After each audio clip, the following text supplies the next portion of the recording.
सोलकढी हे पेय तुम्ही ऐकलेलेच असेल, पण कधी तिवळ हे नाव ऐकले का? आज आपण हेच तिवळ कसं करायचं ते बघणार आहोत. तिवळ ही गोवन रेसिपी आहे. ती पेय म्हणून पिण्याची किंवा भाताबरोबर पण खाण्याची पद्धत आहे. त्याचं कारण असं की गोवा व कोकणमध्ये नॉनव्हेज जेवणाची जास्त पद्धत आहे आणि तिवळ हे पचनाला मदत करते, म्हणून ह्या रेसिपीचे हे खास वैशिष्ट्य. तिवळसाठी लागणारं साहित्य बघूया. अत्यंत कमी इंग्रेडियंट्समध्ये बनणारं हे पेय टेस्टी पण आहे आणि शरीराला उपयुक्त असंही आहे. त्यासाठी लागणारं साहित्य याप्रमाणे. इथे मी 8-10 कोकम अर्धी वाटी पाण्यात भिजवत ठेवलेले आहेत. त्यानंतर 4 मिरच्या उभ्या चिरून घेतलेल्या आहेत. कोथिंबीर, हिंग, साखर, मीठ आणि पाणी. आता कृती बघूया.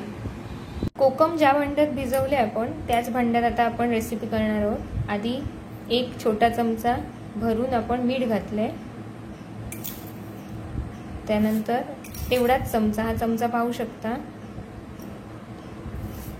2 चमचे साखर, पाव चमचा हिंग, सगळ्या मिरच्या घालायच्या आहेत त्यात कट केलेल्या आणि वरून कोथिंबीर. आता यात आपण आवश्यकतेनुसार पाणी घालणार आहोत. आपल्याला जेवढी क्वांटिटी बनवायची आहे, इथे साधारण 10-12 कोकमसाठी आपण 2 ग्लास पाणी वापरलं आहे. आणि हे मिश्रण जे आहे, म्हणजे हे जे पेय बनवताना हे ढवळून घ्यायचे व्यवस्थित, जेणेकरून साखर व मीठ यात व्यवस्थित मिक्स होईल.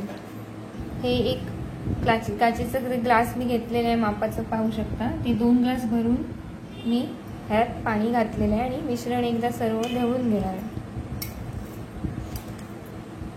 हे जे तिवळ आहे ते तुम्ही थंड करून पण पिऊ शकता किंवा नॉर्मल टेम्परेचरला पण ते अत्यंत छान लागतं.